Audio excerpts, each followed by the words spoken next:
arkadaşlar, örgü kanalıma hoş geldiniz. Minik kız çocuklarımız için çanta ve şapkadan oluşan papatyalı güzel bir set yaptım. Bugün bu şapka anlatımını sizlere yapmak istiyorum.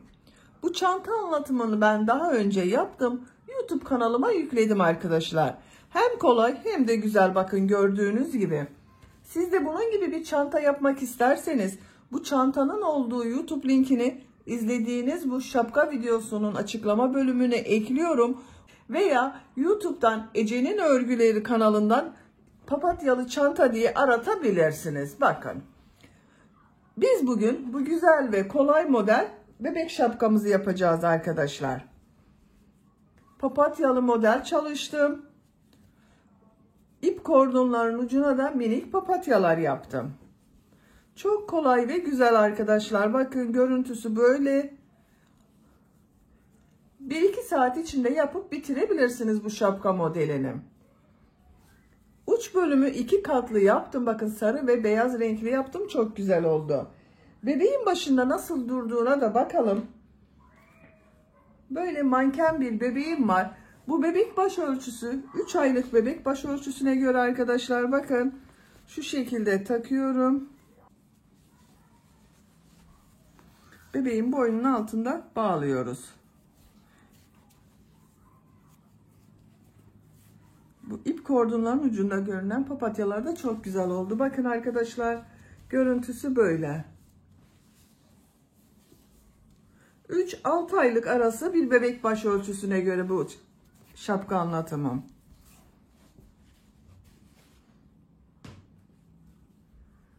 Şapka örgüsüne ilk önce sihirli halka içine trabzan yaparak başlıyoruz. Papatya görünümü veriyoruz. Bu şapka örgüsünde iplik olarak beyaz renkli iplik kullandım arkadaşlar. Bebek ipliği kullandım. 100 gram iplikte 340 metre var. Bu iplikten 50 gram iplik yeterli. Sarı renkli iplik olarak da bunu kullandım. Siz istediğiniz marka iplikleri kullanabilirsiniz. Her marka bebek ipliği ile yapabilirsiniz. Ben bugün akrilik iplik ile yaptım. Siz bu şapka örgüsünü koton iplikler ile yaparsanız yazlık olarak da kullanabilirsiniz. Yeşil renkli iplik ile de bakın ip kordon çalışması yaptım böyle arkadaşlar. Onun için de böyle akrilik bir iplik kullandım. Tığ olarak 5 numara 3 milimetre tığ kullandım. Elinizin sıklığına göre siz 4 milimetre tığlar da kullanabilirsiniz. Eliniz sıkıysa yaptığınız örgü sert ve küçük olur arkadaşlar. Benim yaptığım ölçüde küçük olur. Ben bugün 3-6 aylık bebek baş ölçüsüne göre yapıyorum. Nasıl büyük veya nasıl daha küçük yapacağınızı videonun içerisinde anlatıyorum arkadaşlar. Ölçülerini videonun sonunda ölçüyorum. Onlara bakabilirsiniz. İpliği tığı hazırlayalım. Hep birlikte bu güzel şapka örgüsüne başlayalım. Örgü kanalıma abone değilseniz abone olmayı unutmayın lütfen. Örgü kanalıma abone olmak ücretsiz. Örgü kanalıma ücretsiz abone olup orada bulunan zil şeklini dokunarak açık yaparsanız kanalıma video yüklediğim zaman ilk önce size bildirim gelir. Örgülerimden herkesten önce sizin haberiniz olur. İzlediğiniz videolarıma beğeni ve yorumlarınızı yaparsanız çok sevinirim arkadaşlar. Örgü kanalıma ücretsiz abone olup beğeni ve yorumlarını yapan bütün arkadaşlara ayrıca teşekkür ederim. Hepinize kolay gelsin. İyi çalışmalar. Örgüye sihirli halka yaparak başlıyorum. Bakın şu şekilde sihirli halka yapıyorum. İpliği parmağımın üzerine doladım. Bakın tekrar gösteriyorum. Şu şekilde tığı parmağımın üzerinde bulunan bu ilmeğe takıyorum. Bir ilmek yapıyorum. Parmağımdan çıkardım. Bakın bu şekilde duruyor. 2 zincir yapıyorum.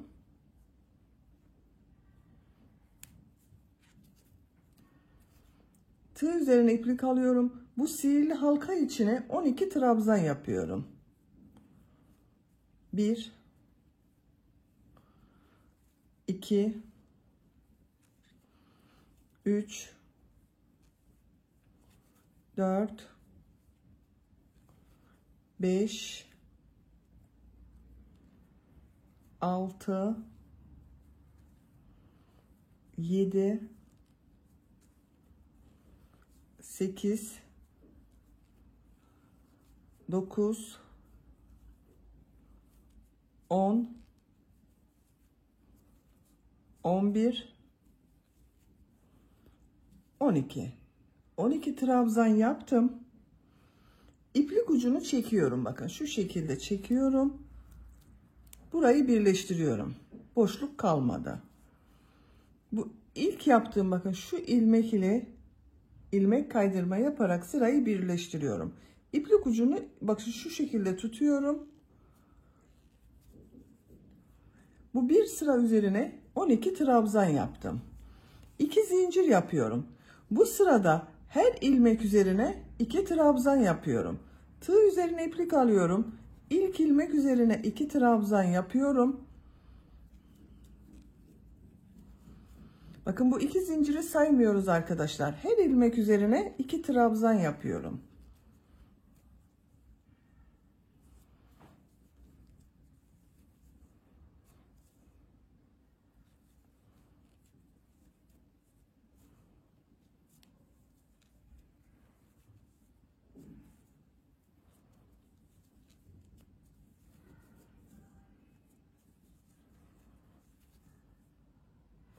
Sıra sonuna kadar devam edelim. Sıra sonuna kadar tamamladım.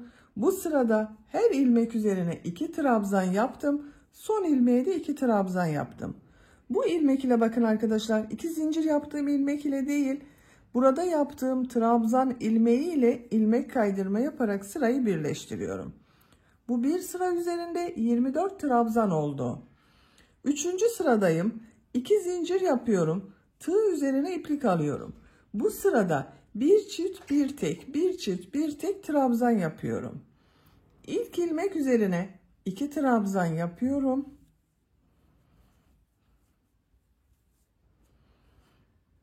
Bir trabzan yapıyorum. 2 trabzan yapıyorum. Aynı ilmeğe 2 trabzan yapıyorum. Bir trabzan yapıyorum. Bu ilmeğe 2 trabzan yapıyorum.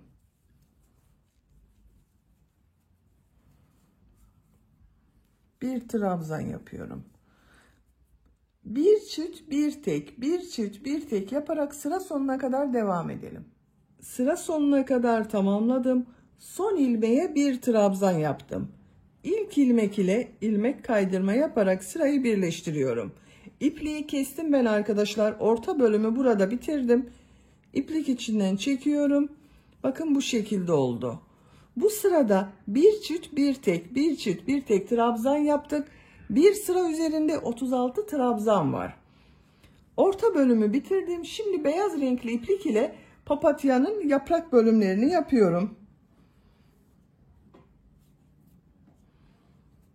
Bu ilmekten ilmek yapıyorum. Bakın beyaz renkli iplik ile ilmek yaptım. Sağlamlaştırdım. 2 zincir yapıyorum. Tığ üzerine iplik alıyorum. Aynı ilmek içine 2 trabzan yapıyorum. Bu sırada bir çift iki tek, bir çift iki tek trabzan yapıyorum. Bakın 2 trabzan yaptım. 2 ilmeğe birer trabzan yapıyorum. İplik ucunu içinde tutuyorum. 1 2 Üçüncü ilmeğe 2 trabzan yapıyorum. 1 bakın aynı ilmek içine yapıyorum. 2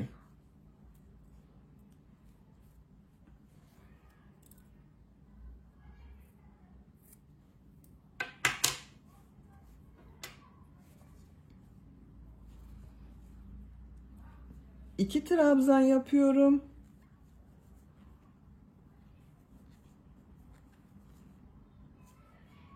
Aynı ilmeğe 2 trabzan yapıyorum.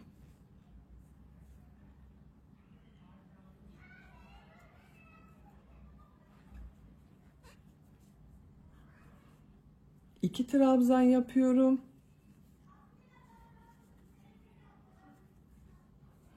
Üçüncü ilmeğe 2 trabzan yapıyorum. Bir çift iki tek trabzan yapıyoruz arkadaşlar. Sıra sonuna kadar devam edelim. İki tek bir çift trabzan yaparak sıra sonuna kadar tamamladım. Sıra sonunda iki trabzan yaptım arkadaşlar. İlmek kaydırma yaparak bakın bu ilk yaptığım trabzan ile birleştiriyorum. Bu bir sıra üzerinde 48 trabzan oldu.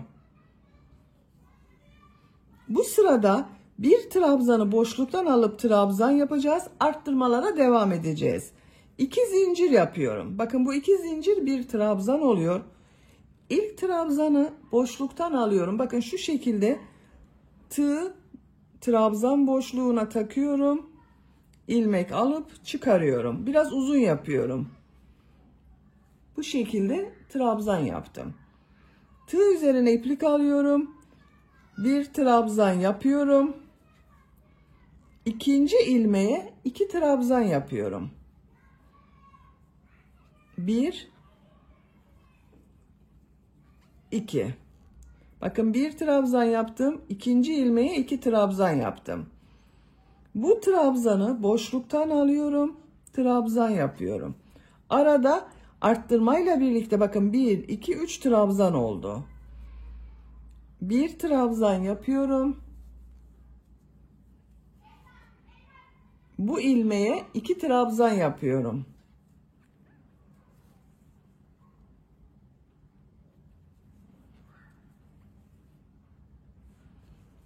Boşluktan alıyorum, trabzan yapıyorum.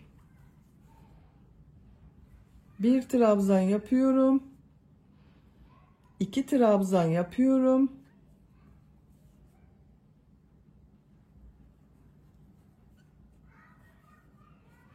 Boşluktan alıyorum, trabzan yapıyorum. Bakın bu şekilde arkadaşlar. Bir trabzanı boşluktan alıp trabzan yapıyoruz. Bir ilmeğe bir trabzan, ikinci ilmeğe 2 trabzan yapıyoruz. Arada 3 trabzan oluşacak. Sıra sonuna kadar devam edelim. Sıra sonuna kadar tamamladım. Burada bakın 1 2 trabzan yaptım. Arttırma yapmıyorum arkadaşlar. Sıra başında 2 zincir yaptığım arttırma trabzan oluyor.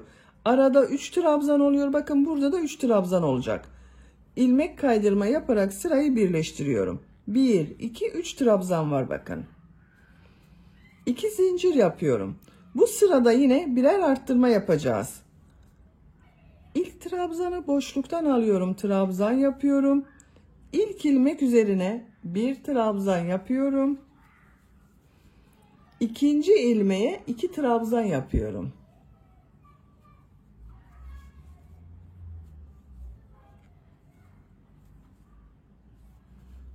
Bu ilmeğe bir trabzan yapıyorum. 1 2 3 4 trabzan oldu. Bu trabzanı boşluktan alıyorum, trabzan yapıyorum.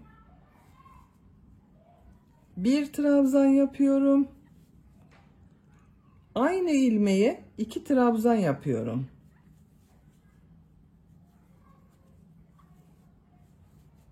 Bir trabzan yapıyorum. Boşluktan alıyorum, trabzan yapıyorum. Bakın bu sırada arada 4 trabzan oluyor. Sıra sonuna kadar devam edelim. Sıra sonuna kadar tamamladım. Son ilmeğe 2 trabzan yaptım. İlmek kaydırma yaparak sırayı birleştiriyorum. Bakın bu sırada da 1 2 3 bu 2 zincirle birlikte 4 trabzan oldu arkadaşlar. Bu iki model arasında bakın 4'er trabzan yaptık. 2 zincir yapıyorum. Tığ üzerine iplik alıyorum. Bu ilk trabzanı boşluktan alıyorum, trabzan yapıyorum. 2 trabzan üzerine birer defa trabzan yapıyorum. Üçüncü ilmeğe 2 trabzan yapıyorum.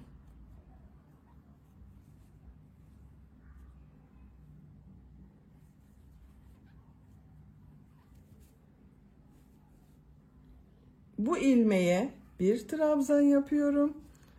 1 2 3 4 5 trabzan oldu bakın. Tekrar tığ üzerine iplik alıyorum. Boşluktan alıyorum, trabzan yapıyorum. Bu sırada da yine bir arttırma yapıyorum. Arada 5 trabzan oluyor.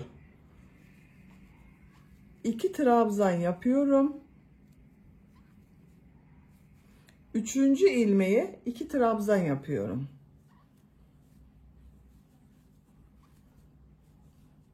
Bir ilmeğe 1 trabzan yapıyorum. Boşluktan alıyorum, trabzan yapıyorum. 2 ilmeğe birer trabzan yapıyoruz. Bakın bu şekilde arkadaşlar. Sıra sonuna kadar devam edelim. Sıra sonuna kadar tamamladım. Son ilmeğe 2 trabzan yaptım. Bu ilmek ile ilmek kaydırma yaparak birleştiriyorum.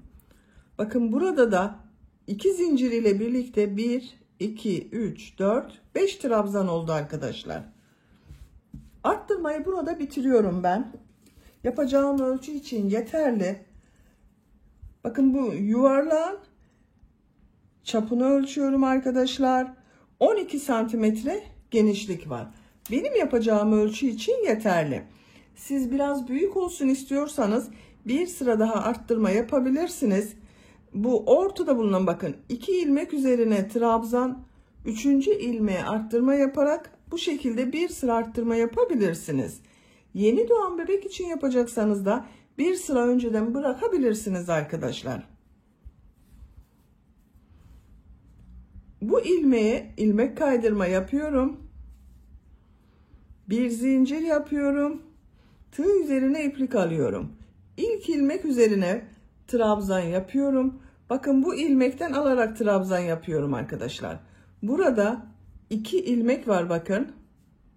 Bu ilmeklerden birisinden yapıyoruz. Bakın diğerini boş bırakacağız. Bu birer ilmekten trabzan yapıyorum.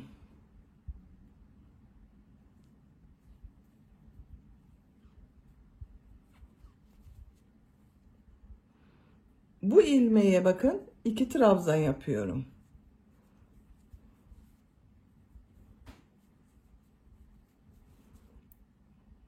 İki trabzan yapıyorum aynı ilmek içine.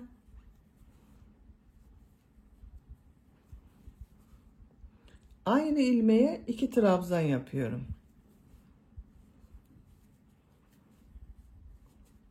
Bir ilmek kaldı. Buna 1 trabzan yapıyorum.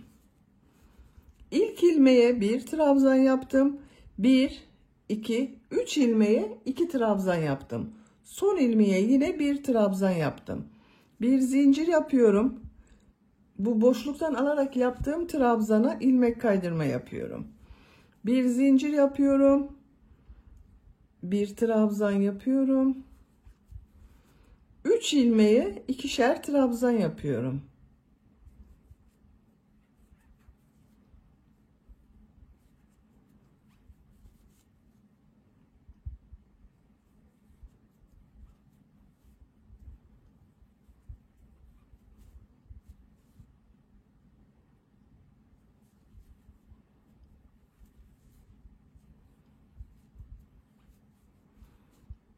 Bir trabzan yapıyorum. Bir zincir yapıyorum. İlmek kaydırma yapıyorum. Bir zincir yapıyorum. Bir trabzan yapıyorum. Bakın arkadaşlar, görüntüsü bu şekilde oldu. Diğer tarafta birer ilmekler boşlukta kaldı. Bir sonraki sırada bu ilmekler üzerine trabzan yapacağız. Kaç yaprak olduğunu saymayı unuttum. 1, 2, 3, 4, 5, 6, 7, 8, 9, 10, 11, 12, 13, 14, 15, 16 yaprak olacak arkadaşlar. Bunun hepsinin üzerinden bu şekilde yapmayacağız. Bebeğin boynuna gelecek olan yerde bakın bunları boş bırakacağız. 1, 2, 3, 4 yaprağı boş bırakıyorum. Bu geride kalan 12 model üzerine bunu yaptığımız gibi devam ediyoruz. 12 model tamamladım. En son ilmek kaydırma yaptım. Bakın arkadaşlar 1, 2, 3, 4, 5, 6, 7, 8, 9, 10, 11, 12. Burada 1, 2, 3, 4 modeli boş bıraktım. Burası bebeğin boynuna gelecek olan yer. Diğer yerlere trabzan yapıyorum. Trabzanı bakın örgünün ters tarafından yapacağız arkadaşlar. İlmek kaydırma yaparak bakın burada bulunan ilmeğe geçiş yapıyorum. örgüyü çeviriyorum. 2 zincir yapıyorum. Burada boş kalan ilmekler vardı bakın trabzan yaparken. Bu sırada da bu ilmeklere trabzan yapacağız. Her ilmek üzerine trabzan yapacağız. Tığ üzerine iplik alıyorum. İlk ilmeği bakın şu şekilde alıyorum, trabzan yapıyorum. İlmeği alıyorum, trabzan yapıyorum. Her ilmek üzerine bir trabzan yapıyorum. Artık arttırma yapmıyoruz.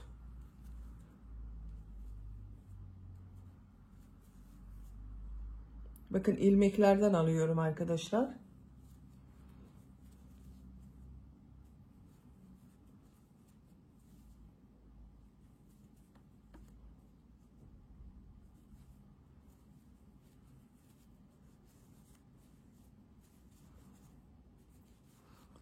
Buraya kadar devam edelim. Buraya kadar trabzan yaptım. Görüntü olarak bakın bu şekilde oldu. Bir sıra trabzan yaptım. Bu 12 model üzerine trabzan yaptım arkadaşlar. Bu iki zincir ile birlikte toplam 74 trabzan var. Siz daha büyük yapıyorsanız bu sayı daha fazla olacaktır arkadaşlar. Bu trabzan sayısı şimdi model yerleştireceğiz. Model yerleştirirken bir trabzan burada fazla kalacak. Bir trabzan burada fazla kalacak. Bir zincir yapıyorum. Örgüyü çeviriyorum. İlk ilmek üzerine trabzan yapıyorum. Tığ üzerine iplik alıyorum. Bu ilk trabzanı bakın. Burası devam ediyor. Boşluktan alıyorum. Trabzan yapıyorum. 5 ilmek üzerine trabzan yapıyorum.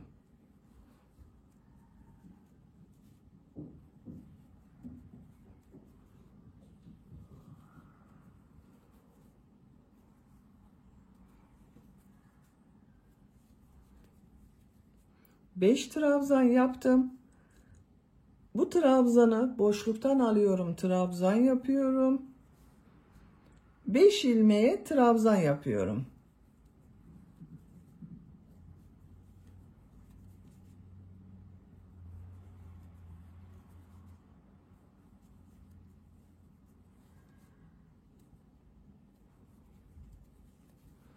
Beş trabzan yaptım. Boşluktan alıyorum. Trabzan yapıyorum. Bakın. Burası devam ediyor gibi oldu arkadaşlar. Bu uç bölümü yaptıktan sonra bakın devam ediyor gibi oldu. Sıra sonuna kadar devam edelim. Sıra sonuna kadar yaptım. Sıra sonunda bakın bu trabzanı boşluktan aldım. Trabzan yaptım. Burada bulunan iki zincir var. Tığ üzerine iplik alıyorum. Bu iki zincire bir trabzan yapıyorum arkadaşlar. Bakın bu sırada bir trabzanı boşluktan aldım. Trabzan yaptım. Ortada 5 ilmek üzerine trabzan yaptım. 1, 2, 3, 4, 5, 6, 7, 8, 9, 10, 11, 12 model oluşturdum bakın. Sıra sonunda bir trabzanı düz yaptım. Sıra başında da bakın bir trabzanı düz yaptım. Bir zincir yapıyorum. Örgüyü çeviriyorum. İlk ilmek üzerine trabzan yapıyorum. Bu sırada bu boşluktan alarak yaptığım trabzanları ters taraftan boşluktan alıyorum. Trabzan yapıyorum. Diğer 5 ilmek üzerine trabzan yapıyorum. 5 trabzan yapıyorum bakın.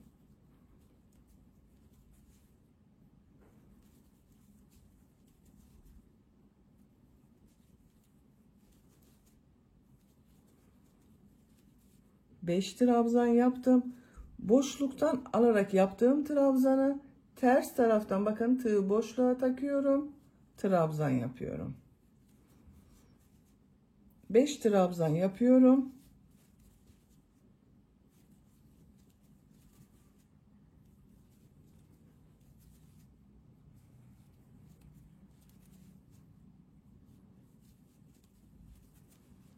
Ters taraftan boşluktan alıyorum. Trabzan yapıyorum.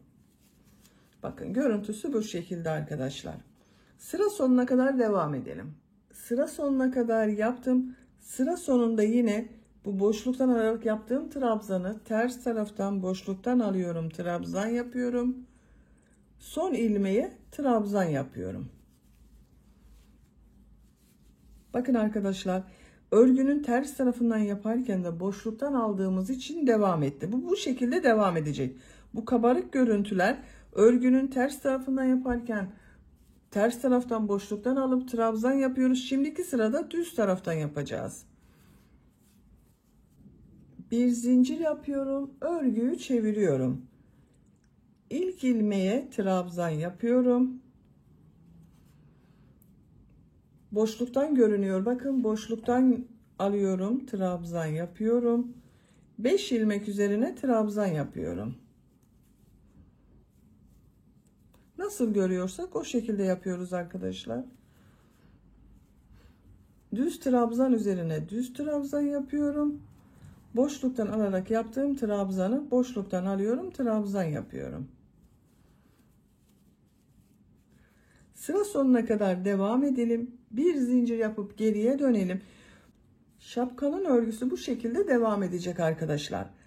Bu sıraları tekrarlayarak örgüye devam edelim. Şapka örgüsünü 13 trabzan sırası yaptım. 1, 2, 3, 4, 5, 6, 7, 8, 9, 10, 11, 12, 13. Santimetre olarak ölçüyorum.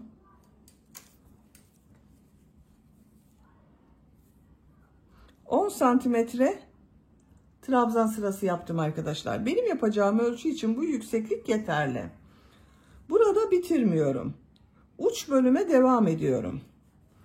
Bakın, en son trabzan yaptım. Bir zincir yapıyorum. Örgüyü çeviriyorum. İlk ilmeğe sık iğne yapıyorum. Burada yaptığımız gibi uç bölüm yapacağız arkadaşlar. Burada yaptığım modelleri üçlü trabzan şeklinde yapacağız ama. Bakın, bu boşluktan alarak yaptığım trabzan var. Burada 2 ilmek var. Bu 2 ilmekten buradaki ilmeğe yapıyorum. Bakın, ikinci ilmeklere yapıyorum. Bu ilmeklere yapmıyorum. Bu ilmekler üzerine yapıyorum. İlmek kaydırma yapıyorum. Bakın, ilmek kaydırma yaptım. Boşluktan alarak yaptığım trabzan üzeri. Bir zincir yapıyorum. Tığ üzerine iplik alıyorum. Bu ilmek içine 2 üçlü trabzan yapıyorum. İlmek aldım. Bakın, tığ üzerinde 3 ilmek var. Bir ilmekten çıkardım. 2 ilmekten çıkardım. 2 ilmekten çıkardım. 3 defa da yaptım. Tekrar gösteriyorum.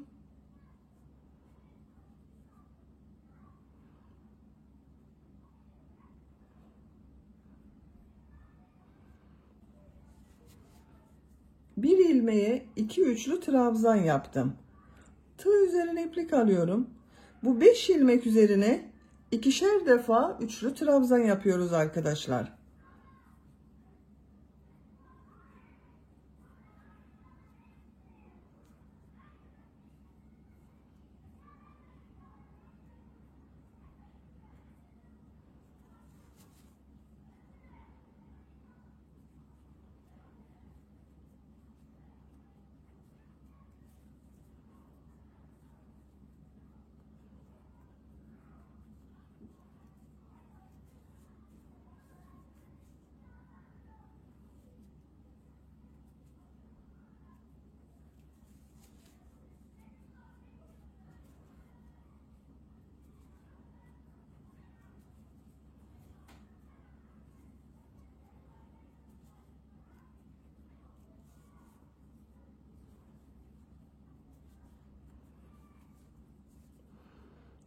Bir, 2, 3, 4, 5 ilmek üzerine ikişer tane üçlü trabzan yaptım.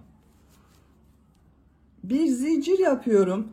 Bakın, bu boşluktan alarak yaptığım trabzanın yine bir ilmekten alarak bu ilmeğe ilmek kaydırma yapıyorum.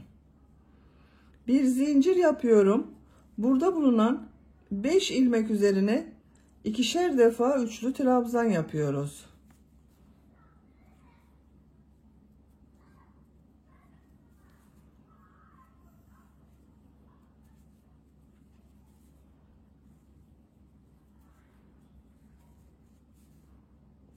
Sıra sonuna kadar devam edelim. Sıra sonuna kadar tamamladım. Bir zincir yapıyorum. Bakın burada 2 ilmek var. Bu ilmeğe ilmek kaydırma yapıyorum. Son ilmeğe sık iğne yapıyorum. İpliği kesiyorum.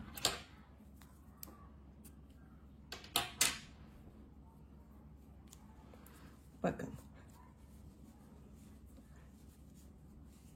Dalgalı bir görüntü elde ettik. Şimdi de bu aynısını sarı renkli iplik ile yapıyorum. Ama bu sarı renkli iplik ile burada yaptığımız gibi ilk ilmeğe bir trabzan, 3 ilmeğe ikişer trabzan yapıyorum. Buradan başlıyorum. İpliği bağlıyorum.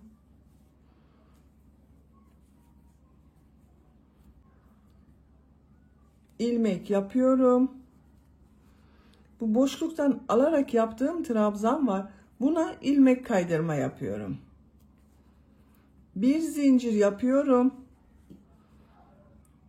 İlk ilmeğe bir trabzan yapıyorum. Burada bulunan 3 ilmek üzerine ikişer defa trabzan yapıyorum. Her ilmek üzerine 2 trabzan yapıyorum.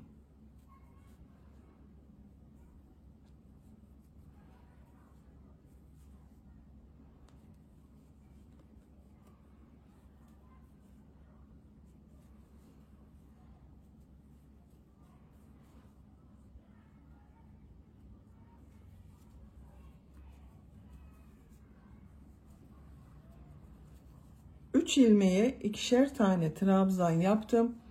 Bu ilmeğe bir trabzan yapıyorum.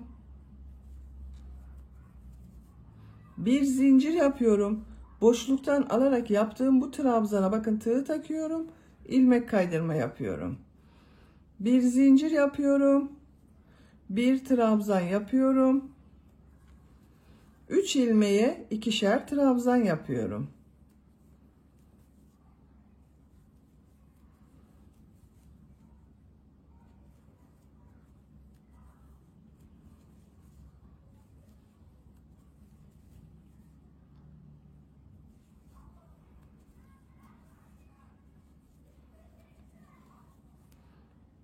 Bir trabzan yapıyorum. Bir zincir yapıyorum. Boşluktan alarak ilmek kaydırma yapıyorum. Bir zincir yapıyorum. Bir trabzan yapıyorum. Bakın bu şekilde arkadaşlar. Sıra sonuna kadar devam edelim. Sıra sonuna kadar tamamladım. Son trabzanı yaptım bakın. Bir zincir yapıyorum. İlmek kaydırma yapıyorum. Burada sarı renkli ipliği keseceğiz arkadaşlar. Şu şekilde yapıyorum bakın. Kesiyorum.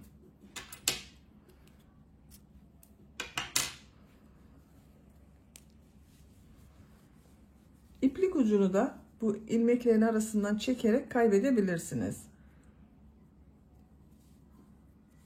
Bu da çok soruluyor yorumlarda. Bakın şu şekilde tek tek çekebilirsiniz.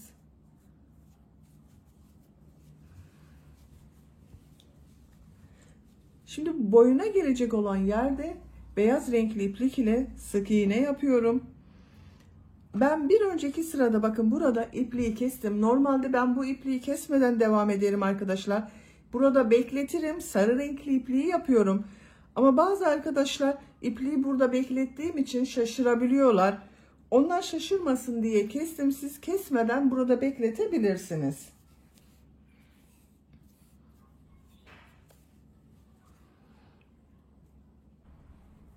Beyaz renkli iplik ile bir ilmek yapıyorum. Bir zincir yapıyorum. Sık iğne yapıyorum. Sık iğne yapıyorum. Trabzan sıralarına birer sık iğne yapıyorum arkadaşlar. Biraz burası toplasın istiyorum. Onun için ikişer değil, bazı yerlerde birer trabzan sık iğne yapıyorum bakın.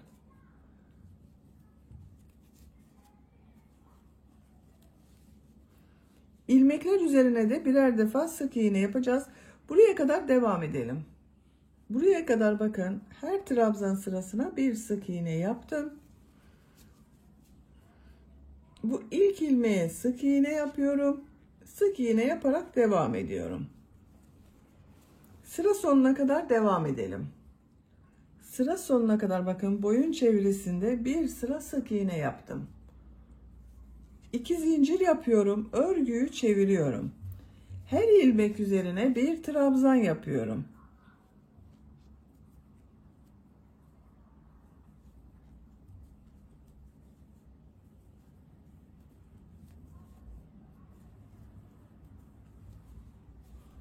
Sıra sonuna kadar devam edelim. Sıra sonuna kadar trabzan yaptım. Bu ilmeği ilmek kaydırma yaparak bitiriyorum arkadaşlar. İpliği kesiyorum.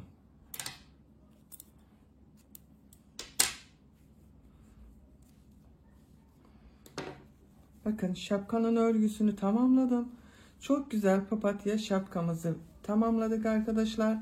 Şimdi bunun boyun çevresine ip kordon yapmak istiyorum. Yeşil renkli ile ip kordon yapacağız arkadaşlar. Bakın bu renk bir yeşil iplik kullanıyorum. İp kordonların ucuna da minik papatyalar yapmak istiyorum. Bu papatyalardan yapacağız. İlk önce bu papatyanın örgüsünü yapalım. Daha sonra ip kordonu yaparız. Çiçek örgüsünü ilk önce bu orta bölümde bulunan sarı renkli yeri yapıyoruz arkadaşlar. Onun için bu renk bir sarı renk iplik kullanıyorum. Siz isterseniz daha açık renkli sarı renk iplik tercih edebilirsiniz.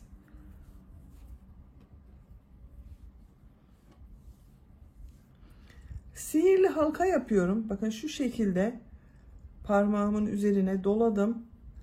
Bu doladığım ilmekten ilmek yapıyorum. Sihirli halkayı oluşturdum. Bir zincir yapıyorum.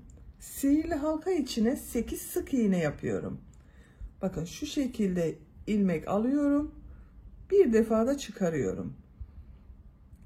İlmek alıyorum. Tığ üzerinde 2 ilmek var. Bir defa da çekiyorum bakın. 2 3 4 5 6 7 8 sık iğne yaptım. İplik ucunu çekiyorum. Bakın burayı birleştirdim. İlmek kaydırma yaparak birleştiriyorum. Bakın ilk yaptığım bu sık iğnenin üzerine tığ takıyorum. Bu ipliği de üste alıyorum. Bakın şu şekilde iplik aldım, çektim. Tığ üzerinde bulunan ilmekten de çektim. İlmek kaydırma yaparak burayı birleştirdim. Bir zincir yapıyorum. Tekrar bu 8 ilmek üzerine birer defa sık iğne yapıyorum. 1 2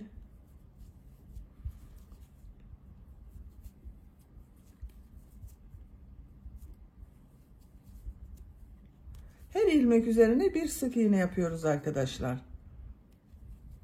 İplik ucunu da içinde tuttum. Bakın 8 sık iğneyi yaptım. İlk yaptığım bu ilmek ile ilmek kaydırma yaparak birleştiriyorum.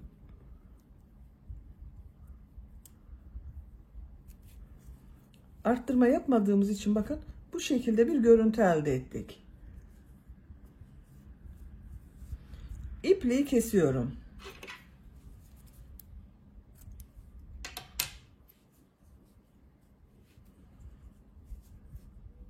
Bakın orta bölümünü hazırladık. Şimdi bu beyaz renkli iplik ile bakın bu yaprak bölümlerini yapacağız. Herhangi bir ilmekten başlayabilirsiniz. Ben bu ilmekten başlıyorum. Bakın beyaz renkli iplik ile ilmek yapıyorum buradan.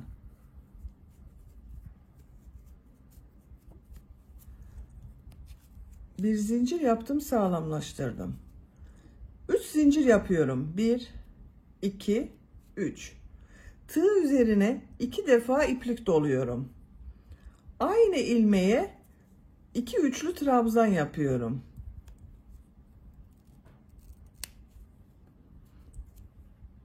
1 2 3 defa da çıkardım bakın. Tekrar 2 defa iplik doluyorum.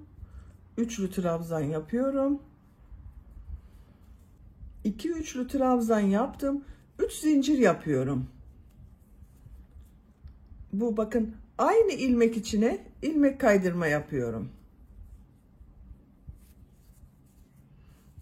Şu iplik uçlarını kesiyorum.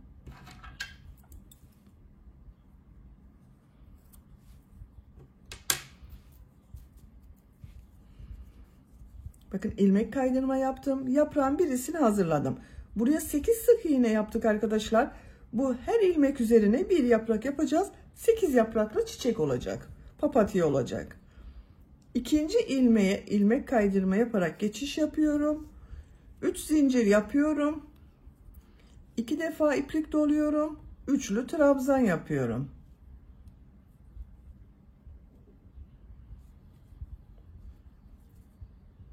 Aynı ilmeğe bir üçlü trabzan daha yapıyorum. 3 zincir yapıyorum. Aynı ilmeğe ilmek kaydırma yapıyorum.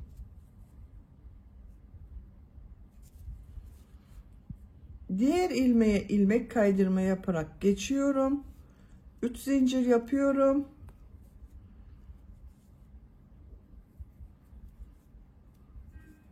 Üçlü trabzan yapıyorum.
Son yaprağı yapıyorum arkadaşlar. Bakın ilmek kaydırma yaparak yaptım. Bu ilk yaptığım yaprak ile bakın tekrar bir ilmek kaydırma yapıyorum. Bitiriyorum. İpliği kesiyorum. Bakın papatyamızı hazırladık.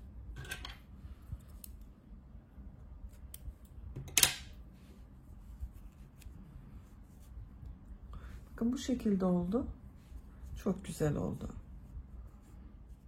Çiçeği hazırladık. Şimdi bu çiçeğe ip kordon yapacağız.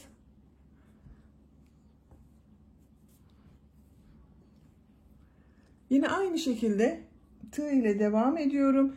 Bakın bu iplik çok kalın değil arkadaşlar. Onun için 2 katlı çalışıyorum. 2 ucunu birleştiriyorum.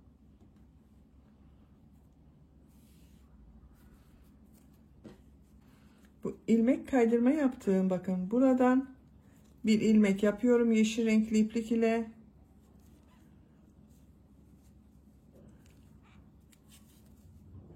İplik ucunda zincirin içinde kaybediyorum. Zincirler yapıyorum arkadaşlar. Bakın 2 katlı iplik ile zincir yapıyorum. Şu iplik ucunda şu şekilde tutuyorum.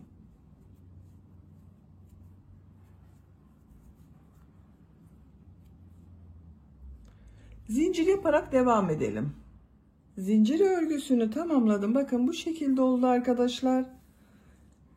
Bu uca tekrar bunun gibi bir papatya çiçeği takacağız.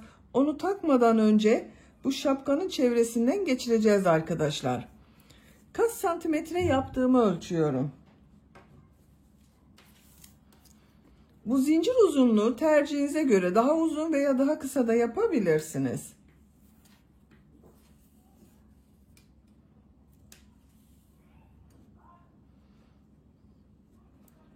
67 santimetre zincir uzunluğu var arkadaşlar. Benim yapacağım ölçü için bu yeterli. Siz bunu 70-75 santimetrede yapabilirsiniz. İpliği şu şekilde bırakarak kesiyorum. Aynı çiçekten bir tane daha yaptım. Bakın bunu buna birleştireceğiz. Birleştirme yapmadan önce bu trabzan sırasından geçiriyorum.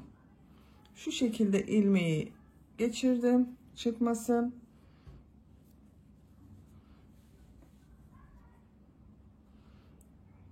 Bakın arkadaşlar, tığ şöyle 2 trabzan üstte kalacak şekilde taktım. İçinden çekiyorum.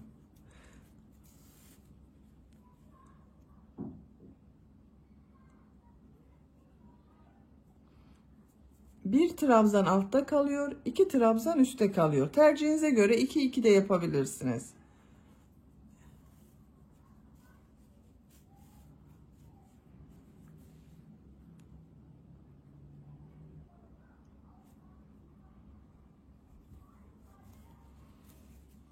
Bakın böyle oluyor.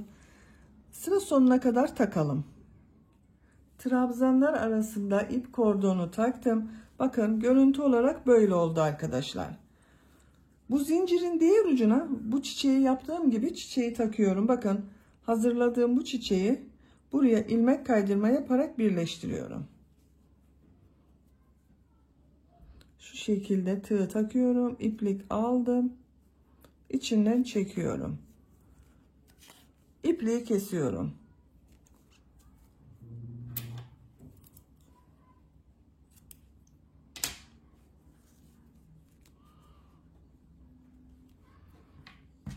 Bakın çok güzel oldu. Minik papatyaları da ucuna taktık. Şapka artık kullanımı hazır. Bebeğin başına giydirdikten sonra şu şekilde bakın papatyalı şapkamız hazır arkadaşlar. Bu ip kordonun uzunluğunu siz tercihinize göre daha uzun veya daha kısa yapabilirsiniz. Bitmiş olarak size ölçülerini söylüyorum. Şapkanın burada baş yüksekliğini ölçüyorum. 17 santimetre. Genişliğini ölçüyorum.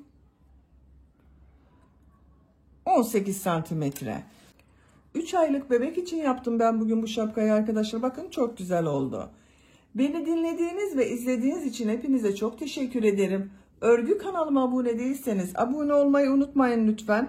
Örgü kanalıma abone olmak ücretsiz. Örgü kanalıma ücretsiz abone olup orada bulunan zil şeklini dokunarak açık yaparsanız kanalıma video yüklediğim zaman ilk önce size bildirim gelir. Örgülerimden herkesten önce sizin haberiniz olur. İzlediğiniz videolarıma beğeni ve yorumlarınızı yaparsanız çok sevinirim arkadaşlar. Sizlerle yeni örgülerde görüşmek dileğiyle. Hoşça kalın, sevgiyle kalın.